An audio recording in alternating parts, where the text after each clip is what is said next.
Hey, what's up, you guys? Thank you so much for joining us as we go ahead and take a look into Buffy the Vampire Slayer. This is season number 2, episode number 4, and hopefully you guys have been enjoying the series so far and what we do here in Geeked Out Nation. If so, don't forget to leave the like, comment, subscribe, and check us out on our Patreon for some early and unedited episodes. Anyways, ladies and gentlemen, I don't think there's much more really to add on to this episode. We're just going to go ahead, jump in there, and enjoy ourselves, ladies and gentlemen. This is Buffy the Vampire Slayer, and here we go. She is the Slayer. She is the Slayer. This is so unfair. I don't think it's that bad. It's the Uber stuff. Mom could have at least warned me. Well, a lot of parents are doing it this year. It's part of this whole cultural exchange, Megilla. Our exchange students, look, 100% Swedish, 100% gorgeous, 100%. So how's yours? Visually, I mean. I don't know. Guy-like? Look at Cordelia talking with us. How cool is that? I like girls, right? I was just told guy. You didn't look at him first? He could be dogly. You live on the edge. Chose a beautiful teenage girl to become their princess. I hope this story ends with, and she lived happily ever after. Hopefully. No, I think it Doubt ends it. with, and she became a scary, discolored, shriveled mummy. The Incan people sacrificed their princess to the mountain gods.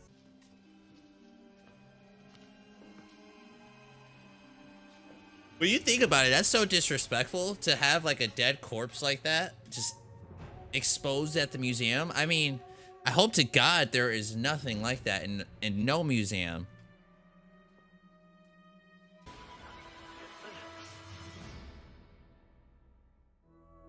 Like, what was that guy thinking? Like, what was you planning on doing?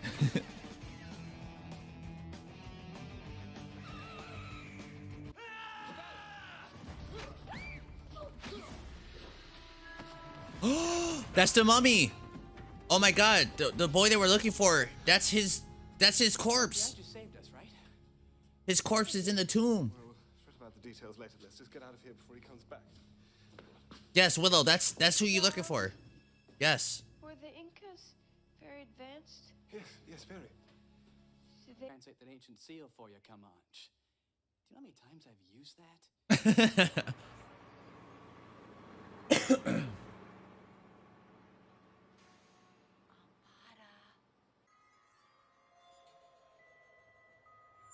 Hello?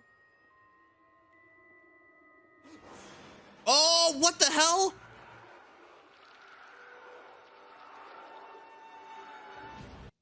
I listened much. Well, that works out well because I talk much. So corny. He's so corny.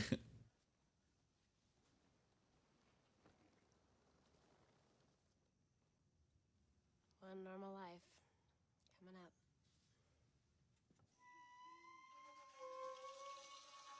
See, I assumed that was the mummy. Dance tonight, but I am not one of your little groupies. I won't be. I totally assumed he was. Looking up at you standing at the edge of the stage. So, see. Oz, man. What do you think? Of what? Cordelia, man. She's a Wonderland tour. Oh, look at Seth Green. Gotta admit, the girl is hot. Yeah, she's a hot girl. Don't worry. You have no problems making friends. As a matter of fact, I know someone who's dying to meet you. Oh my God, why we keep saying these death references? I was wondering if you could translate this. Boy, they really like each other. Oh, Sandra, you gotta be a fool, man. And this... The answer to that is somewhere still in here. When the rest of the seal. So what's the deal with this guy? I'm confused. Cause she's the mummy. I thought he was at first. Bad plan. I have other plans. Dance plans. You said she could go. Canceled plans. Aww. Come on. I have something to tell you. And it's kind of...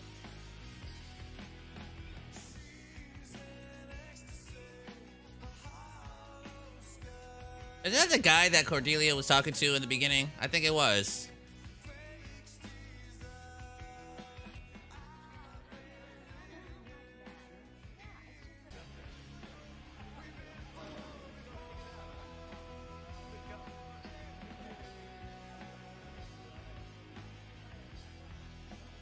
Oh.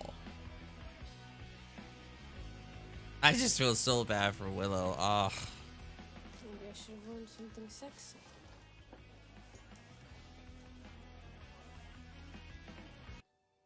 Yes, I suppose she was. Her trunks. I'm not gonna lie, I'm kind of confused how they figured out her The old boys' club. out of everybody. Why would a girl pack these?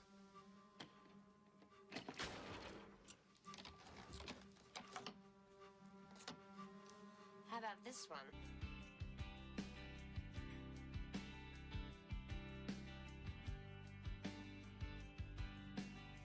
Don't kiss her. That's how you, dude. No, no, no, no. That's how you're gonna turn. Hey. That girl. Who is she? She's an exchange student. I think she's from South America. No, not her. The Eskimo.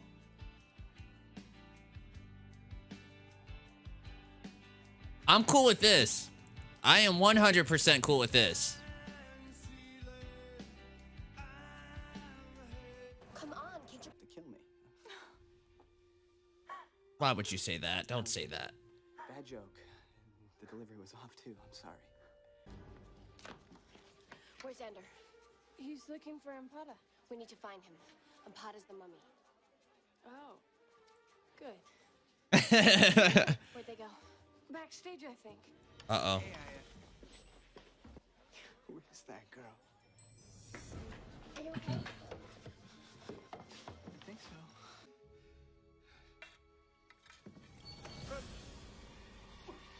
No! I'll say one thing for you Incan mummies. You know kiss and tell.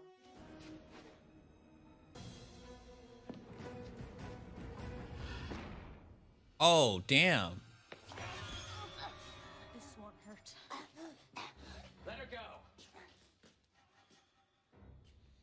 If you're gonna kiss anybody, it should be me. Sandra, we can be together.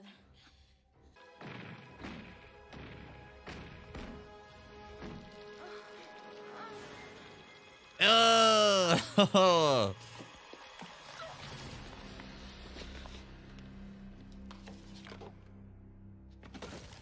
Heard the prophecy that I was gonna die.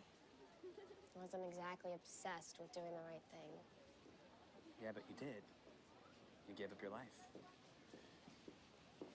I had you to bring me back.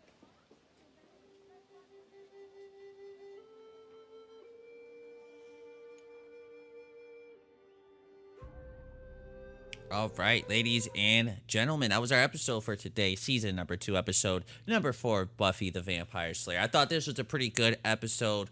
Honestly, for once, I actually did not view our quote unquote villain for the episode as a villain. I really did not. So Impada, I think that's how they pronounced her name. I think that's not who that person was representing, but you know, that's who they thought it was because the foreign exchange student. You guys get where I'm going at with this. Anyways, I didn't view her as a villain, to be honest with you guys. And it wasn't up until maybe the end of the episode where I'm like, okay, you know, and the reason why I say that is because we heard a little bit of her backstory and we heard a little bit of what she went through. She said it as if, you know, she heard the story, but in reality, it was really her story she was telling Buffy in the room. So let me go ahead and show you that scene really quick that I'm talking about so you guys, you know, have a better idea of what moment I'm talking about.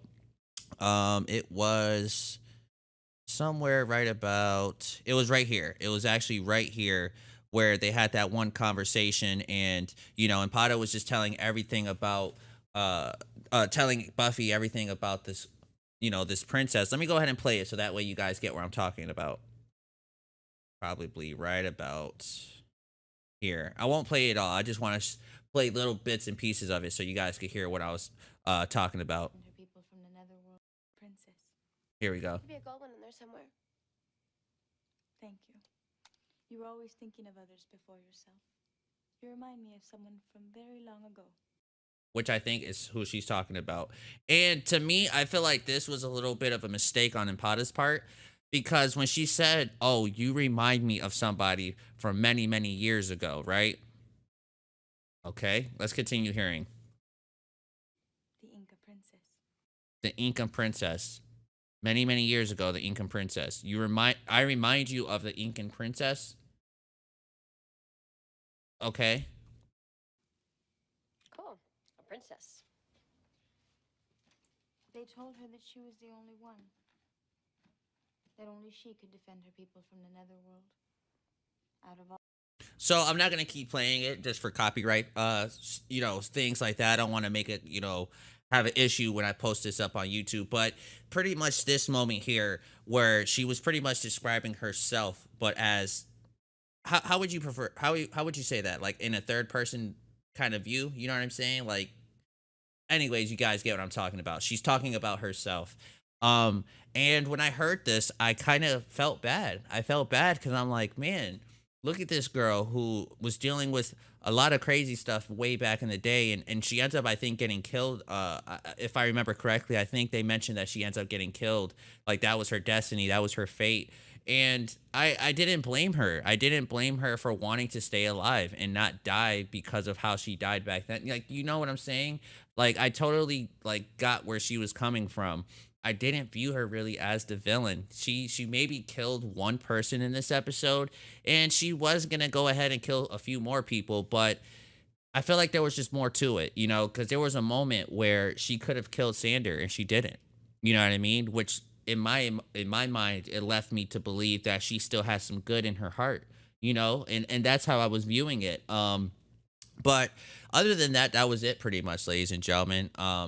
This moment here, I don't know. To me, I think I would started questioning a little bit if I was Buffy when I heard her say many, many years ago, I knew this person, this princess. Let me go back real quick because she said I knew, right? Let me make sure. I knew this princess. Let me see. Cool. A princess. Thank you. You were always thinking of others before yourself. You remind me of someone from very long ago, the Inca princess. Okay, she doesn't say new, but it came off like that to me. When she says many, many years ago, it gave me the vibe like she meant like I knew this lady, I knew this princess, you know what I mean? And to me, that would have been a big red flag, but it's probably nothing. It was probably not anything too serious, so I'm not going to trip on Buffy for it because, I mean, I guess I understand. I guess I get it why she wouldn't think anything of it. But to me, that would have definitely been like, okay. You know what I mean? But anyways, as we continue on through this episode, we got introduced to a new character. I believe his name is Oz, played by Seth Green. My apologies. Anyways, we got Oz, who was played by Seth Green, which is very, very cool. I had no idea that Seth Green was ever involved with Buffy for any reason. And this is cool. This is very cool. Because for one, I'm digging it. He seems to be into Willow, and Sander clearly isn't the one who wants to be with her, at least not right now. I do think maybe later on down the road they will eventually get together. But for right now, if Oz is the one to sweep, Willow off her feet, then I am all for it, ladies and gentlemen. I like Seth Green as an actor. I think he's a really good actor. He's really funny. And I don't know. I'm very curious to see if he will be back on the show. I really hope to see him back. I think that it will be very cool to see. But we'll have to keep watching. We have to keep watching to see what happens, ladies and gentlemen. Let's see what else we could talk about. Yeah, so this is one of those episodes that I felt like our villain didn't feel like our villain really up until the end of the episode. She ends up killing this one kid early on, of course, because he broke the plate thingy that she was holding in the beginning here, and she woke up or whatever the case may be. But that was just so that she could live. And I know that was bad. I know that's bad what she did, and she did kill someone. But other than that, I don't think she would have killed anybody else, to be honest with you. She just had to do it to survive, to make sure she didn't die. You know what I mean? And I don't know. Maybe I guess you could say she's not a good person. Maybe she is. I don't know. But I didn't view her too entirely bad, really, to be honest with you guys. But that's just me. Very curious to see what you guys have to say. So thank you guys for joining me. I hope you guys enjoyed yourself watching this episode. I know I did, man. I definitely enjoyed seeing the Willow and Sander thing as the tension between those two continue to grow. And I say tension, even though it's not really too much tension, but you could see it. You could see what they're doing. They're giving us the slow build that they're going to eventually get those two characters together. I don't think it would happen this season, but it will definitely happen, I think, sometime down the road. But anyways, ladies and gentlemen, I thank you guys so much for hanging out with me. Feel free, comment, like, subscribe. Oh my goodness, I'm all over the place. Anyways, thank you guys so much for joining me. Feel free, and I'll see you guys on the next episode of Buffy the Vampire Slayer.